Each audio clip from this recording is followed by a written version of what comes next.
Package set versus second hand. Which one is the better option for you if you've just started playing the game of golf? Today's video, that's exactly what we're going to look at.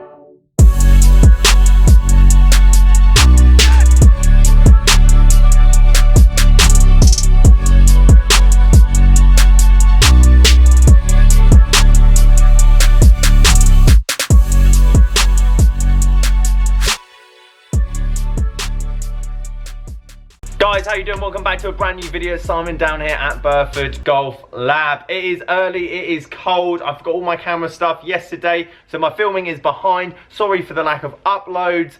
Let's get grinding. Now, if you're new to the channel, welcome. I do invite you to hit that subscribe button if you would like to do so. And I'm an expert when it comes down to fitting all of these brand new expensive golf clubs. However, I do see the value, especially if you started the game looking at second hand. I've done a lot of these kind of videos over the past year, as well as cheaper options such as package sets, because eventually you potentially will come to someone like myself. But when you started the game, it's pretty much pointless coming to see someone like myself. And a couple of weeks back, I spent £100 in Sports Direct to see basically what I could get for my money. And I got a driver, and I got a rescue, got a set of irons and a putter. Daniel, I will be sending these clubs to you after this video, because today I want to have a look at the irons. I was actually impressed with the irons. They worked out about £12 a club. And the thing I also liked is you could buy them individually. So if you just wanted to go down to the range, hit balls for the first time, let's say, you're spending £12 on a club that you can keep using over and over again. And if you wanted to add to that, then obviously that's easily achievable as well.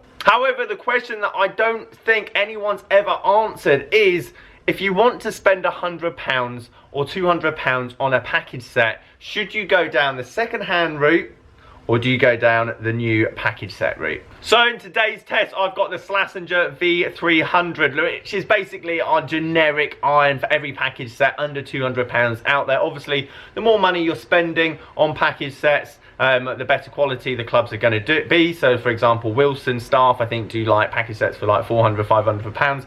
However, again, I would say if you gave me a £400 budget, I could pretty much kit you out with some unbelievable irons, drivers, woods, putter, etc, etc. But again, we go down that knowledge route.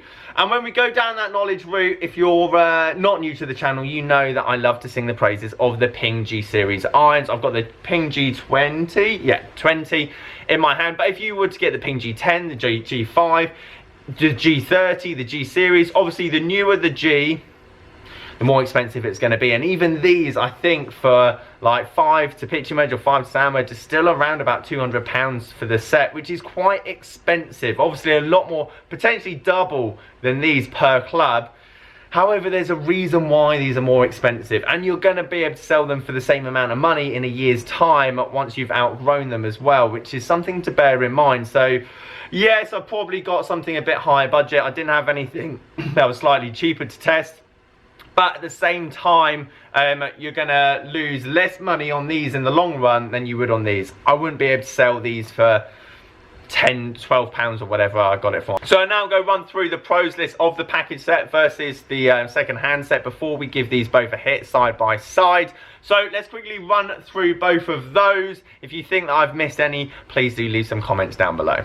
The number one pro from a package set is easiness of getting them. You could go to any retail sports outlet store, spend £100, £200, get driver, irons, putter, and be on the range before lunchtime. So in terms of accessibility and just getting your hands on them, especially if you've just started playing the game and you're excited to keep playing and practicing with potentially clubs of your own, there's a definite pro advantage of a package set. Number two, this won't be a shock, they're new. Therefore, they look shiny, they look clean, the grip's not worn.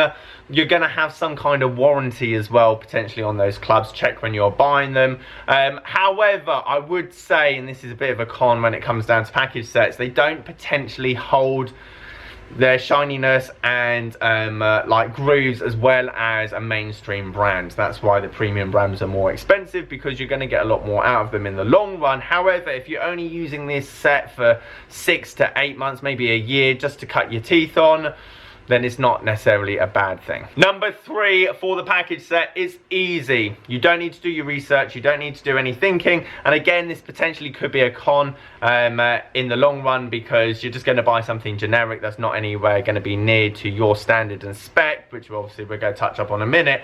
But it's easy. You go and pick potentially something that's slightly taller and slightly smaller depending on your height, and then that's it, you've got them. The good thing about package sets is they kind of cater for the wide variety of golfers, anywhere from someone that swings it fast to slow to someone that's tall to short. So they're not always going to be perfect, but they're going to be somewhere there. And at the end of the day, if you gave a professional golfer a package set of golf clubs, they're still going to break par. That's just the way it is. And that's basically it in terms of package set. Obviously, performance wise, it'd be interesting to see how this does against the Ping G20, which obviously I regard as quite a good forgiving iron. But in terms of that, I think easiness is the biggest pro of a package set. The research when it comes to second-hand clubs, it's easy for me to say as a club fitter and 10 years in the game, I know exactly what clubs should be good for some person, or what I should recommend. If you just started the game, it's difficult to get that information, but then obviously that's why I make these videos. So let's talk about the pros of buying second-hand clubs. The irony is the number one pro that I find for second-hand clubs is YouTube reviews. Yes, you might find them boring and mundane year after year of different manufacturers bringing out different clubs, and then obviously YouTubers making reviews on them. However, we've now got 10 years worth of catalogue reviews of forgiving irons, beginner irons, graphite, counterbalance, one length, whatever you, there's so many reviews out there now. So if you wanted to go and you go, oh, I like the look of these Cobra something or others, or I like the look of these TaylorMade whatevers, you've now got tons of reviews which you can go and do your research on. And when it comes to second-hand clubs, this is kind of the biggest advantage, and the biggest disadvantage is it's going to take a bit of time, but if you do your research, it's going to pay dividends. Number 2 for the second-hand clubs, they're made well. They are a premium golf club. They've been made under the reputation that this company only produces the best of the best. So whether you're talking Ping, Callaway, Titleist, Strixon, TaylorMade, you name it, the top brands, these sets of irons would be £100 a stick once they first came out. They're now probably worth about £30 to £25 a stick, but that quality is still there. As I say, the reason I love Ping, for example, great cast iron, this has probably been hit well over 5,000 to 10,000 times, but it's hardly showing. Whereas if you'd put that against a package set, well, I don't think there'd be a head left on the end of it. So they're made well, the reputation of the brand, that is why they're so expensive when they first come out, because of the R&D and the marketing. However, after 5 to 10 years, you're left still with a very good product. Number 3, there's just better tech. I mean, I would put any 10-year-old premium golf club against a package set nowadays that's just being produced, just because of the time, effort, materials that have gone into this are just far superior. Technology-wise, you won't see it from year to year, just like car manufacturing, but over 5-10 years period, you're going to see some difference. Graphite shafts is obviously a big thing over the last few years. So if you are a slower swinger of the golf club, then graphite shafts is a great option. And again, it's not going to cost you that much more, as well as bigger heads, smaller heads, you name it. Number 4, customization. Obviously, a package set is going to be generic, one length, one lie angle, one shaft, etc, etc. With the research, with doing a bit of homework on your second-hand clubs, you can get a set that are going to be more built for you. Now obviously, if you just started the game, you're not really going to know what's good for you. However, static fit. If you're 6'4", get an inch longer golf club. If you're 5'6", with quite long arms, you might want to get the lie angle a tiny bit flatter. Now there isn't a perfect science behind this, because every fitting is different, every swing is different, and I would never fit like over your like static measurements opposed to obviously hitting the golf ball, but at the same time you're going to be closer there. If you're spending £100, £200 on a set of irons or clubs or whatever, you might as well go with the generic thought of how tall you are, how long your arms are, and so on and so forth. As well as, obviously, if you do swing it slower, you can get a graphite shaft. If you swing it faster, you can get a stiffer shaft. You can get that kind. That's one of the advantages anyway of getting second-hand clubs, is because you can tailor it a bit more to you and how you swing the golf club, opposed to obviously a package set. Okay, that's it. my pros for both. Let's give these both a hit. Obviously, regular flex shafts. Don't know about the lofts. I think the lofts, obviously I know the lofts of the Ping G20, and I think that obviously these are going to be somewhat similar, but I couldn't find anything online to tell me what the lofts are. But hopefully they're somewhat similar. If you just started the game, realistically 1 or 2 degrees loft is not going to make the slightest bit of difference. Okay, let's do it. Okay, so I'm going to do 3 swings with each. I'm going to keep it easy. Number 1, because obviously these are beginner irons, so there's no point me swinging at 130 miles an hour. Number 2, massive gym session yesterday and long drive training. I want to do long drive next year if you don't watch the channel. And I'm in bits, therefore we're going to be swinging it slowly. So starting off the Schlesinger iron, I've set myself I think about 160, 170 from the flag. Just generally so light compared to the G20. This feels incredibly light in the hands. The grip is very thin as well, but that makes sense because I imagine this is not only just built for obviously beginners, but probably juniors, somewhere that's like 15, 16 years of age, and having a smaller, lighter club makes sense. Okay, first shot.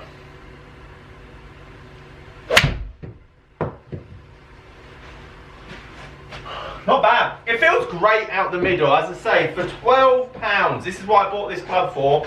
£12. Like, you can play golf with it. Do you know what I mean? Numbers weren't bad either. And the ball finished on the green, so that is a bonus at 6:30 in the morning. Okay, second one. Tiny bit thin, that. Tiny bit thin. As you can see, slightly further, consistent in terms of pulling it, shows how light the shaft is, or my incredibly strong grip, one or the other. Okay, let's see if we can flag it. I don't know why I always call my shots out before I hit them. That feels good. That feels good. 178, and numbers are good as well. I mean, for again, and I say £12, just started the game. You could play golf with that, no problem whatsoever. Spin rate good, launch good, not bad. Now, obviously, if I was to hit, and this is probably the key thing, if I was to hit this out, I hit all of those out the middle. I got lucky. If I was to hit this out of the toe or heel, I think you'd see a much bigger difference there in terms of dispersion and how far the ball's going. Out the middle, good. If you hit any club out the middle, it's going to be there, isn't it? But we're not perfect. This game isn't about being perfect. It's about averages, and hitting that out the toe and heel, I think, would have a bigger impact in terms of how far the ball's going to go when you're out on the golf course. Right, let's swap over. I'm now going to set it up and we're going to hit the pin. Okay, things to note with the pin club. It feels heavier, it feels stiffer. Even though these are both reg flex, there's no club standard. So one reg flex and one manufacturer might be a stiff flex in another. But overall, this feels like something more game. Potentially why I was finding the hooks with the Schlesinger, because it was so light and obviously the shaft was so flexible as well. Again, if you're starting the game but you swing the club fast, just get a stiff shaft. There's no reason. You don't have to go through any kind of grading system to upgrade into a stiffer shaft when you start golf. But overall, this feels a lot more like what I'm used to. Right, here we go. Now that is straight out the heel. However, that's what I expect from a pin club. I didn't hit it out the middle, I hit it straight out the heel, but that dead straight flight, forgiving, that's what I'm more after. I'd hate being playing like kind of like hook into the flag, but that's more down to my personal swing rather than the club anyway.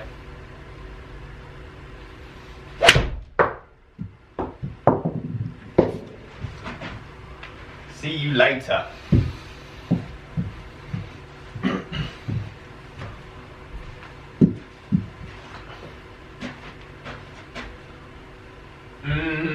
Indeed. Right, last one.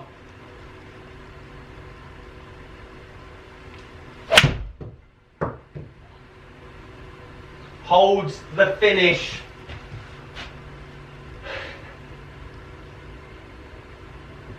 I think the number one thing to take away from this is whether you go package set or second hand, both of them roughly £10 to £20 a club, finished on the green, stopped on the green, and you can still play golf with them. So skill always outweighs any technological advancement. However, which one would I choose? The Slazenger, in my mind's eye, is ideal for a 16-year-old, 14 to 18-year-old, or a beginner golfer in their 40s and 50s. Now, I'm not saying you never buy a package set. And obviously, the more money you spend on it, and obviously the pros that I weighed up from earlier, like the easiness of it and not doing your research and basically just going to pick up a set, you're going to play golf with them. And as I said, hitting thousands of golf balls is going to improve your golf game a lot quicker than spending hours on the internet trying to find the perfect set of golf clubs for you. So I'd rather you go and practice and enjoy the game. The Slazengers are designed for fast club head speed and getting that ball airborne. As a golf coach, I know if I can get my lesson to hit the ball in the air, first lesson, they're hooked, they love the game, they're going to come back, they want to play more, and they're going to get better. Therefore, I look like a good golf coach. So that is what the package sets are designed for. If you're starting the game later, let's say 20s above, especially male, or anyone that's athletic, for example, second hand is going to be the way forward. I wouldn't waste your money on a package set. I know that's difficult because you don't know what you're buying, but something like this, and as I said, use a bit of time, use the reviews, get a bit of an idea of what is necessary for you, because on average, if you were to hit 100 shots with both clubs, I can guarantee you the bad shot, and forget the good shots. The good shot's always going to be good. If you hit a good shot with any golf club, it's going to be good. The bad shots are the ones that kill our golf game, because you're out there for 4 hours, potentially playing 18 holes. The bad shots are the ones that kill your game. It's not your good shots. So, on average, second name brand, not just Ping, but any cavity back cast iron. Cast irons are key because that's cheap. Is going to help your golf game because of the forgiveness and even the bad shots. I didn't strike the Ping one well, yet it went further and had more control with it, purely because the shaft was heavier.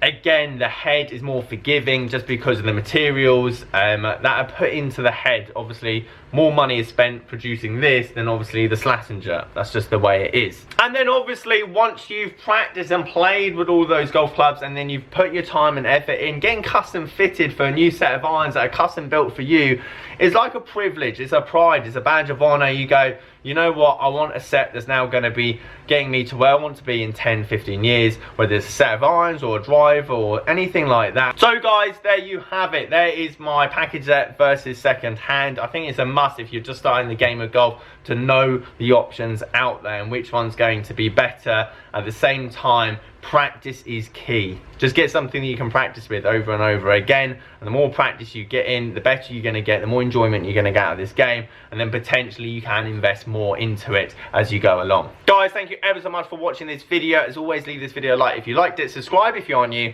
Catch you guys later.